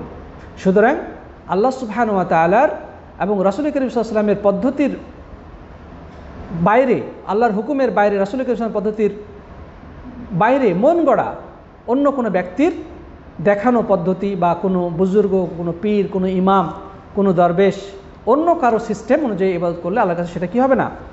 গৃহীত হবে না। তারপরে এখানে আমরা একটা খুব মূল্যবান হাদিস উল্লেখ করে তারপরে আমরা আলোচনা শেষ করতে চাই। সেটি হচ্ছে যে ইবাদতের মধ্যে কিছু সংখ্যক মানুষ রয়েছেন যারা মনে করে যে আমরা বেশি পরিমাণে ইবাদত করব, মানে তাদের নিয়ত ভালো, তাদের নিয়ত হচ্ছে সৎ, কিন্তু তারা মন মতো ইবাদত করতে চায়। এবার একটি হাদিস এখানে বর্ণিত হয়েছে। হাদিসটি বর্ণনা করেছেন আনাস বিন মালিক রাদিয়াল্লাহু তাআলা আনহু। তিনি বলছেন যে তিনজন ব্যক্তি আল্লাহ নবী সাল্লাল্লাহু আলাইহি ওয়াসাল্লামের স্ত্রীদের বাড়িতে আগমন করলেন, মানে আল্লাহ রাসূলের বাড়িতে আগমন করলেন এবং তারা জিজ্ঞাসা করলেন রাসূল করিম সাল্লাল্লাহু আলাইহি ওয়াসাল্লাম কীভাবে ইবাদত করতেন। তাদের নিয়ত খুব ভালো, তারা অনেক দূর থেকে সফর করে এসেছেন যে আল্লাহ রাসূল সাল্লাল্লাহু আলাইহি ওয়াসাল্লাম কীভাবে ইবাদত করতেন সেটা জানার জন্যে, সেটা দেখার জন্যে। তো আল্লাহ রাসূলের স্ত্রীকে জিজ্ঞাসা করলেন যে আল্লাহ নবী সাল্লাল্লাহু আলাইহি ওয়াসাল্লাম কীভাবে ইবাদত করতেন। তো যাই হোক, তাকে বলা হলো যে আল্লাহ নবী সাল্লাল্লাহু আলাইহি ওয়াসাল্লাম এই ইবাদতগুলো করতেন বা করেন। তো তখন তারা ভাবতে শুরু করলো যে এগুলো তো খুব কম হয়ে গেল ইবাদত, আল্লাহর নবী তিনি ইবাদত করছে, এগুলো তো কম, আমাদের জন্য তা আরও বেশি করে করা উচিত। কারণ আমরা আল্লাহর নবীর তুলনায় কি, আল্লাহ রাসূল তিনি আল্লাহর শ্রেষ্ঠ বান্দা, আল্লাহ তার পূর্বের পিছনে সমস্ত গুনাহ মোচন করে দিয়েছেন, তিনি যতটুকু ইবাদত করছে এতটুকু আমাদের জন্য যথেষ্ট নয়, আমাদের আরও বেশি করে ইবাদত করা উচিত। তারা ওই আল্লাহ রাসূলের ইবাদত জানার পরে তারা কমেন্ট করলো এটা, যে আমাদের আরও বেশি করে ইবাদত করা উচিত, আসলে ইবাদত আমাদের জন্য আসলে কম হয়ে যায়। তিনজনের মধ্যে একজন বলল যে আনা আসুমুদ দাহর ওয়ালা উফতার, আমি সারা বছর রোজা থাকব, সারা বছর রোজা থাকবো, আমি একদিনও রোজা ভাঙবো না, আমি একদিনও রোজা ভাঙবো না। আরেকজন বললেন ওয়া আনা আকুমুল লাইল, যে আমি ফাইন্নী উসাল্লিল লাইলা, বলছে যে আনা ফাইন্নী উসাল্লিল লাইলা আবাদান, যে আমি প্রতি রাত জেগে নামাজ আদায় করব, আমি রাত্রে ঘুমাবো না, রাত্রে ঘুমাবো না, সারা রাত ধরে আমি আল্লাহর ইবাদত করব, প্রতি রাত্রে আমি ইবাদত করব। আরেকজন বললেন যে আমি সারা বছর রোজা থাকবো, রোজা ভঙ্গ করব না বা কোনোদিন রোজা ছাড়বো না। আরেকজন বললেন যে না আতাজিলুন নিসা, আমি স্ত্রীদের আশপাশেও যাব না, স্ত্রীদের থেকে আমি দূরে থাকব, কারণ স্ত্রী সহবাস করলে আমি দুনিয়াবি বিষয়ে লিপ্ত হয়ে পড়লাম অথবা দুনিয়াবি চিন্তায় নিমগ্ন হয়ে যেতে পারি, এই জন্যে আমি স্ত্রীদের থেকে দূরে থাকব, মানে সম্পূর্ণ বৈরাগ্যী জীবন আমি যাপন করব। আছে না আমাদের সমাজে কিছু মানুষ আছে যাদের স্ত্রী সংসারের কোনো ধান্দা নাই, তারা ঘুরে বেড়ায়, তারা নাকি আল্লাহওয়ালা, তারা নাকি অলি বুজুর্গ, হ্যাঁ, তারা আলখেল্লা পড়ে ঘুরে বেড়ায়, জঙ্গলে যেয়ে বসে থাকে। তো যাই হোক, এই তিন শ্রেণীর মানুষ বা এই তিনজন ব্যক্তি তিন ধরনের মতামত ব্যক্ত করলো যে আল্লাহ রাসূলের যে ইবাদতগুলো সেগুলো খুবই কম, তার তো আল্লাহ তাআলা পিছনের এবং সামনের সমস্ত গুনাহ ক্ষমা করে দিয়েছেন, তিনি আল্লাহর নবী, তিনি শ্রেষ্ঠ মানুষ, সুতরাং তার তুলনা করলে তো হবে না, আমাদেরকে আরও বেশি করে ইবাদত করতে হবে। তো একজন বললো যে আমি সারা রাত ধরে নফল ইবাদত করব, আমি রাত্রে ঘুমাবো না। আরেকজন বললো আমি সারা বছর রোজা রাখবো, আমি একদিন রোজা ভাঙবো না। আরেকজন বললো আমি স্ত্রীদের সাথে মিলিত হব না, তাদের থেকে আমি দূরে থাকবো। এবার আল্লাহ রাসূল সাল্লাল্লাহু আলাইহি ওয়াসাল্লাম তাদের নিকটে আসলেন, তিনি শুনছিলেন তাদের এই কথাগুলো, তিনি ঘর থেকে শুনতে পাচ্ছিলেন। এরপরে বললেন যে তোমরা কি সেই তিনজন ব্যক্তি যারা এই ধরনের কথাগুলো বলেছ, তোমরা এই ধরনের কথাগুলো একটু আগে বললে না? তখন তারা বলে যে হ্যাঁ আল্লাহ রাসূল, আমরা তো এই জাতীয় কথাবার্তাগুলো বলেছি। তখন তিনি বলেন ওয়াল্লাহি ইন্নী লাআখশাকুম লিল্লাহি ওয়া আতকাকুম লাহ লাকিন্নী আসুমু ওয়া আফতির ওয়া উসাল্লি ওয়া আরকুদ ওয়া আতাযাওয়াজুন নিসা ফামান রাগিবা আন সুন্নতি ফালাইসা মিন্নি। তারপর তিনি বললেন, আল্লাহর কসম করে বলছি, আমি তোমাদের থেকেও আল্লাহকে বেশি ভয় করি, তোমাদের থেকেও তাকওয়া পরহেজগারিতা আমার মধ্যে বেশি রয়েছে, তারপরেও আমি রোজাও রাখি, আবার রোজা রাখি না। অর্থাৎ কন্টিনিউয়াসলি আমি সবসময় রোজা রাখি এমনটি নয়। নফল রোজা আমি রাখি, কোনো দিন রাখি, কোনো দিন রাখি না, মাঝে মাঝে রোজা রাখি, মাঝে মাঝে রোজা ছাড়ি। তারপরে ওয়া উসাল্লি ওয়া উরকুদ, রাতে উঠে আমি কিছু অংশ নামাজ পড়ি, কিছু অংশ আমি ঘুমাই। ওয়া আতাযাওয়াজুন নিসা, এবং আমি একাধিক স্ত্রী বিয়ে করেছি, একাধিক মহিলাকে আমি বিয়ে করেছি। তাহলে আল্লাহ নবী সাল্লাল্লাহু আলাইহি সাল্লাম ওই তিনজন ব্যক্তির কথা শুনে তাদের প্রতি উত্তরে কি জবাব দিলেন? যে আল্লাহর কসম, আমি তোমাদের থেকেও বেশি আল্লাহকে ভয় করি, তোমাদের থেকেও আমার ভিতরে তাকওয়া পরহেজগারিতা বেশি রয়েছে, তারপরেও আমি কি করি? আমি কখনো রোজা রাখি, আবার কখনো রোজা রাখি না। নফল রোজার কথা বলা হচ্ছে, যে কখনো আমি নফল রোজা রাখি, কখনো রোজা ছেড়ে দেই, কখনো আমি আবার রাত্রে কিছু অংশ ঘুমাই, কিছু অংশ জেগে নামাজ পড়ে ইবাদত বন্দেগী করি, আর কিছু অংশ আমি আল্লাহ সুবহানাহু ওয়া তাআলার ইবাদতের মধ্যে কাটাই।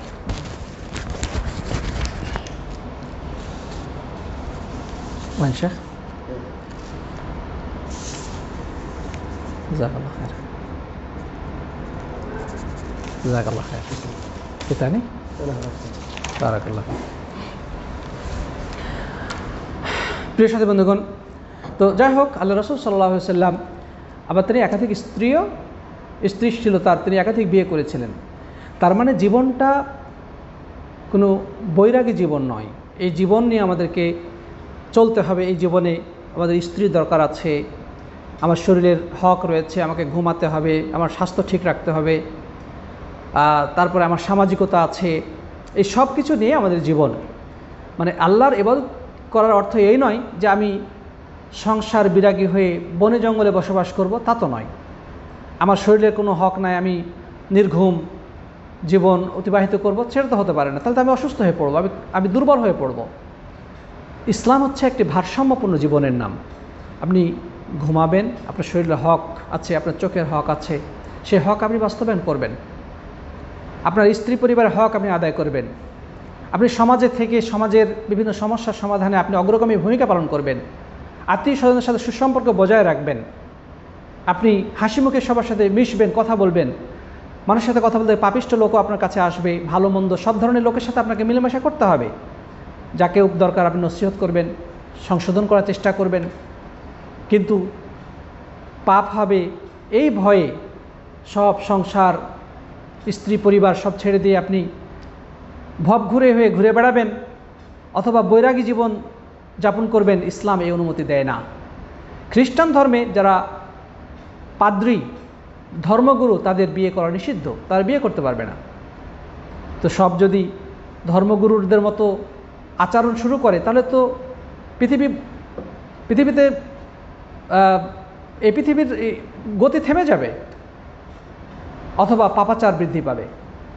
হয় তারা পাপাচারে লিপ্ত হবে জৈবিক চাহিদা পূরণ করার জন্যে, অথবা এই পৃথিবীতে সন্ততি, এই স্ত্রী পরিবার না থাকার কারণে এই পৃথিবীতে আল্লাহ রাব্বুল আলামিন যেটা এই অবশিষ্ট পৃথিবী বাকি রাখার যে একটা পদ্ধতি, সেটা বন্ধ হয়ে যাবে।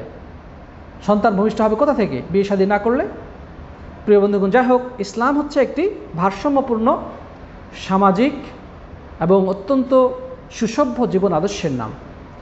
এখানে গোঁড়ামি বা একরোখা নীতির স্থান নেই। সব কিছু সমন্বয়ে ইসলাম। ব্যবসা বাণিজ্য, চাকরি বাকরি, সমাজ, পারিপার্শ্বিকতা, পরিবার সব কিছু নিয়ে আপনাকে চলতে হবে। তবে ইসলামের যে হুকুম আহকামগুলো, সেগুলোকে বাস্তবায়ন করে চলতে হবে। আর দুটো কথা বলে শেষ করতে চাই। একটি হচ্ছে যে আমাদের সমাজে এক শ্রেণী মানুষ রয়েছে যে ইবাদত শুধু মসজিদ কেন্দ্রিক, ব্যক্তিগত বিষয়। সমাজ, রাষ্ট্র, শিক্ষা, অর্থনীতি এগুলোর সাথে ইসলামের কোনো সম্পর্ক নেই। যেটাকে আমাদের সমাজে বলা হয় ধর্মনিরপেক্ষতা বা ধর্মনিরপেক্ষ মতবাদ, সেকুলারিজম। এই সেকুলারিজম সম্পূর্ণ ইসলাম বিরোধী কনসেপ্ট। সম্পূর্ণ শরিয়া বহির্ভূত ভ্রান্ত মতবাদ, ইসলামের সাথে কোনো সম্পর্ক নেই। বরং যে ব্যক্তি নিজেকে মুসলিম বলে দাবি করবে তার জন্য অপরিহার্য হচ্ছে যে তার পুরো জীবনকে আল্লাহর জন্য সঁপে দিতে সে বদ্ধপরিকর হবে। সে ঘোষণা করবে ইন্না সলাতি ওয়া নুসুকি ওয়া মাহইয়ায়া ওয়া মামাতি লিল্লাহি রাব্বিল আলামিন।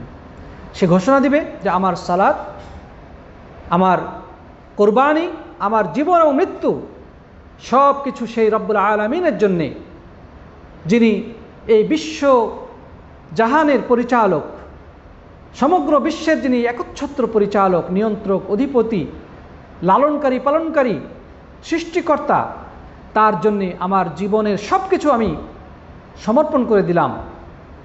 আমার জীবন, মৃত্যু, সালাত, সিয়াম, হজ, যাকাত সব কিছু তার জন্য সমর্পণ করে দিলাম। তার মানে এই নয় যে আপনি মসজিদে খুব আল্লাহওয়ালা, কিন্তু মসজিদ থেকে বের হলে আমি শয়তানওয়ালা, তা তো হতে পারে না। একজন ইমানদার সে সকল অবস্থায় আল্লাহওয়ালা, মসজিদে, মসজিদের বাইরে, সমাজে, পার্লামেন্টে, শিক্ষক হিসেবে, বিচারপতি হিসেবে, একজন স্বামী হিসেবে, যোদ্ধা হিসেবে, জীবনের প্রত্যেকটি ক্ষেত্রে, প্রত্যেকটি অঙ্গনে সে মুসলিম। সে আল্লাহর কাছে আত্মসমর্পণকারী, আল্লাহর বিধানের অনুগামী। আংশিক মানবেন এবং আংশিক পরিত্যাগ করবেন, এটা হচ্ছে কুফরি। আল্লাহ তাআলা বলছেন আফাতুমিনুনা বিবা'দিল কিতাবি ওয়া তাকফুরুনা বিবা'দ, যে তোমরা কি আল্লাহর কিতাবের কিছু অংশকে মানবে, কিছু অংশকে পরিত্যাগ করবে? আল্লাহ তাআলা আমাদেরকে হুঁশিয়ার করে দিয়েছেন।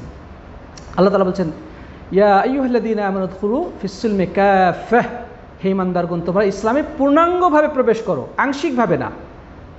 আংশিকভাবে দুই নৌকাতে পা রাখলে আপনি কি হবেন? নিশ্চিতভাবেই ধ্বংস হবেন।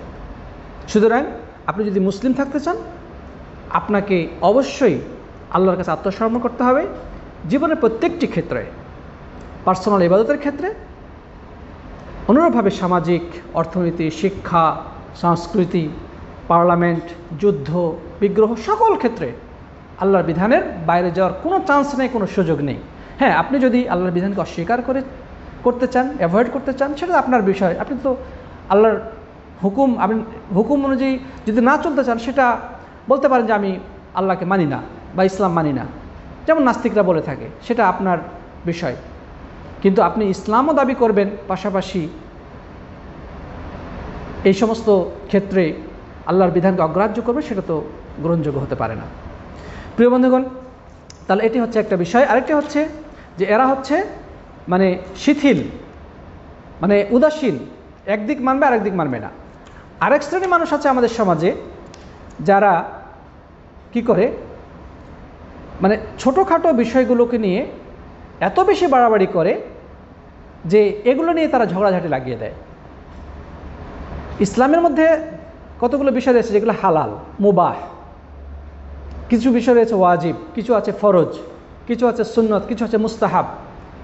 এখন একজন মানুষ যদি সবগুলোকে ফরজ বানিয়ে ফেলে, তাহলে নিঃসন্দেহে সে বাড়াবাড়ি করল। আল্লাহ তাআলা আমাদের জন্যে তিনি দয়ার, আল্লাহ সুবহানাহু ওয়া তাআলা আমাদের দয়া করেছেন, তিনি সব কিছুকে আমাদের জন্য ফরজ করেন নাই। কিছু বিষয়কে তিনি নফল হিসেবে রেখেছেন, ঐচ্ছিক রেখেছেন। যদি আমরা করি তাতে সওয়াব আছে, না করলে কোনো গুনাহ নেই। এখন কেউ যদি সব কিছুকে ফরজ বলে থাকে, তাহলে এটা হচ্ছে দিনের মধ্যে বাড়াবাড়ি। আর ইসলামের মধ্যে দিনে বাড়াবাড়ি করা নিষিদ্ধ। আল্লাহ তাআলা বলছেন ইয়া আহলাল কিতাবি লা তাগলু ফি দীনিকুম, হে আহলে কিতাবগণ দিনের মধ্যে তোমরা বাড়াবাড়ি করো না। তারপর নবী সাল্লাল্লাহু আলাইহি ওয়াসাল্লাম বলেছেন ইয়াকুমুল গুলু ফাইন্নামা আহলাকা মান কানা ক্বাবলাকুমুল গুলু ফিদ্দীন, সাবধান হয়ে যাও, তোমরা দিনের মধ্যে বাড়াবাড়ি করবে না, কারণ ইতিপূর্বে মানুষ এই দিনের মধ্যে বাড়াবাড়ি করতে গিয়ে ধ্বংসপ্রাপ্ত হয়েছে। প্রিয় বন্ধুগণ, সুতরাং বাড়াবাড়ি করা যাবে না। যেটা সুন্নত সুন্নতই বলতে হবে, যেটা মুস্তাহাব মুস্তাহাব বলতে হবে, যেটা মুবাহ মুবাহ বলতে হবে, যেটা হারাম হারাম বলতে হবে, যেটা মাকরুহ মাকরুহ বলতে হবে, যেটা ফরজ সেটা ফরজই বলতে হবে। সুতরাং মানে সব কিছুকে একাকার করার কোনো সুযোগ নেই। কিছু মানুষ আছে আমাদের সমাজে কথা বলতে গিয়ে খুব বাড়াবাড়ি পর্যায়ের কথা বলে। আকিকা দিতে আপনি বাধ্য, তার মানে আকিকা কি ফরজ? সালাম দিতে আপনি বাধ্য, তার মানে কি সালাম দেওয়া এটা ফরজ? যে কোনো অবস্থায় আপনাকে সালাম দিতেই হবে? হয়তোবা তার কথা বলার ভঙ্গি এটা, কিন্তু এর দ্বারা তো মানুষ ভুল কনসেপ্ট পাবে ইসলাম সম্পর্কে। প্রিয় বন্ধুগণ, আমাদেরকে কথা বলার ক্ষেত্রেও মধ্যম পন্থা অবলম্বন করতে হবে, যেন কথার মধ্যে কোনো বাড়াবাড়ি প্রকাশ না পাই। কারণ আপনার কথা শুনে অন্যরা অনুপ্রাণিত হয়, তারা দিন শেখে, দিন শিখতে চায়। সুতরাং ভুল কথা বলে মানুষের মাঝে বিভ্রান্তি ছড়াবেন না। তাহলে মোট কথা আমরা বলবো, হারাম, হালাল, সুন্নাত, মুস্তাহাব, মাকরুহ, যদিও এগুলো ফিকহি পরিভাষা, পরবর্তী যুগে ফকিহগণ দিনকে সহজভাবে মানুষের সামনে উপস্থাপন করার জন্য এই সমস্ত পরিভাষা নির্ধারণ করেছেন, কিন্তু এগুলো প্রত্যেকটির পেছনে দলিল রয়েছে। তারা দলিলের আলোকে এই পরিভাষাগুলো নির্ধারণ করেছেন। সুতরাং প্রত্যেকটি বিধানকে তার নিজস্ব জায়গায় রাখতে হবে, এর বাইরে যাওয়ার কোনো সুযোগ নেই। রাসূল করিম সাল্লাল্লাহু আলাইহি ওয়াসাল্লাম আরও বলেছেন, হালাকাল মুতানাত্তিউন, যে যারা অতিরঞ্জন করে তারা ধ্বংস হোক। রাসূল করিম সাল্লাল্লাহু আলাইহি ওয়াসাল্লাম 3 বার বলেছেন। সুতরাং দিনের মধ্যে অতিরঞ্জনের কোনো চান্স নেই, সুযোগ নেই। আল্লাহ রাব্বুল আলামিন যেভাবে বলেছেন সহজ সরলভাবে যতটুকু করণীয় ততটুকুই করতে হবে, বাড়িয়ে বলার কোনো সুযোগ নেই, কমানোর কোনো সুযোগ নেই। আল্লাহ তাআলা আমাদের সবাইকে তৌফিক দান করুন, আল্লাহুম্মা আমিন। সাথী বন্ধুগণ, আমরা আর কথা লম্বা করতে পারলাম না। ইনশাআল্লাহ পরবর্তী ক্লাসে আমরা আমাদের তাওহীদের বাকি বিষয়গুলো শেষ করব ইনশাআল্লাহ। তো আজকের যে মূল বিষয়টা আমরা জানতে পারলাম সেটা হচ্ছে আল্লাহ সুবহানাহু ওয়া তাআলার ইবাদত বলতে কি বোঝায়, ইবাদতের ব্যাপারে ইসলামিক যে কনসেপ্ট, মূল ধারণা, সেটা সম্পর্কে আমরা জানতে পেরেছি, এবং ইবাদতের প্রকারভেদ সম্পর্কে আমরা জানতে পেরেছি। তারপরে ইবাদতের ব্যাপারে মানুষের মধ্যে বিভিন্ন বিভ্রান্তিমূলক ধারণা রয়েছে, সেগুলো সম্পর্কে জানতে পেরেছি। তারপরে ইবাদতের ক্ষেত্রে যে পরস্পর দুটি দল রয়েছে, একদল আছে কিছু ইবাদতকে ব্যক্তিগত পর্যায়ে মনে করে, কিন্তু সামাজিক বা রাষ্ট্রীয় অর্থনীতি, শিক্ষানীতির ক্ষেত্রে ইবাদত তারা প্রয়োজন মনে করেন বা আল্লাহর বিধানকে তারা স্বীকার করে না, সেটা একটা দিক। এটা হচ্ছে নিঃসন্দেহে উদাসীন এবং কুফরি মতবাদ, ধর্মনিরপেক্ষতাবাদ মূলত একটা কুফরি মতবাদ। এটা কোনো মুসলিম গ্রহণ করতে পারে না, বরং একজন মুসলিম জীবনে প্রত্যেকটি ক্ষেত্রে ইসলামকে মেনে চলবে, এটাই হচ্ছে তার পরিচয়, এটি হচ্ছে মুসলিম এর অর্থ।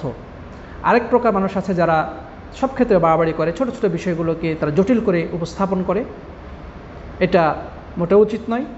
বরং প্রত্যেকটি বিধানের যে স্থান রয়েছে, যে মর্যাদা রয়েছে, শরীয়তে যার যতটুকু গুরুত্ব দেওয়া হয়েছে ততটুকুই আমাদেরকে ওটাকেই গ্রহণ করতে হবে, ওটাকেই ধারণ করতে হবে। এর অতিরিক্ত কিছু বলা যাবে না বা ওখান থেকে কোনো কিছু কমানো যাবে না। আল্লাহ তাআলা আমাদের সবাইকে সঠিকভাবে দিনের বুঝ দান করে সে আলোকে জীবনের প্রত্যেকটি কাজ, ইবাদত বন্দেগী সম্পন্ন করার তৌফিক দান করুন, আল্লাহুম্মা আমিন। যারা এতক্ষণ আলোচনা শুনলেন সবাইকে অনেক অনেক ধন্যবাদ এবং মোবারকবাদ জানিয়ে আজকে আলোচনার ইতি টানছি। দেখা হবে ইনশাআল্লাহ আগামী রবিবারে, তার আগের শনিবারে ইনশাআল্লাহ যথারীতি পরীক্ষা অনুষ্ঠিত হবে ইনশাআল্লাহ। জাযাকুমুল্লাহ খায়রান। হাদা সাল্লাল্লাহু আলা নবিয়িনা মুহাম্মদ ওয়া আলা আলিহি ওয়া সাহবিহি আজমাইন। অথবা আমরা যদি ঈদের কারণে যদি হয়তো বা ক্লাস না করি, তাহলে আমরা এটা গ্রুপে ঘোষণা দিয়ে দেবো ইনশাআল্লাহ। তো আল্লাহ তাআলা সবাইকে ঈদুল আযহা পর্যন্ত উপনীত করুন, সঠিকভাবে ঈদ সম্পাদন করার তৌফিক দান করুন, এবং সবাই যেন সঠিকভাবে কোরবানি করে আল্লাহর সন্তুষ্টি অর্জন করতে পারে সে তৌফিক দান করুন। আল্লাহ তাআলা আমাদের গুনাহগুলো মোচন করে দিন, আল্লাহুম্মা আমিন। জাযাকুমুল্লাহু খায়রান। হাদা সাল্লাল্লাহু আলা নবিয়িনা মুহাম্মদ ওয়া আলা আলিহি ওয়া সাহবিহি আজমাইন। আসসালামু আলাইকুম ওয়া রাহমাতুল্লাহি ওয়া বারাকাতুহু।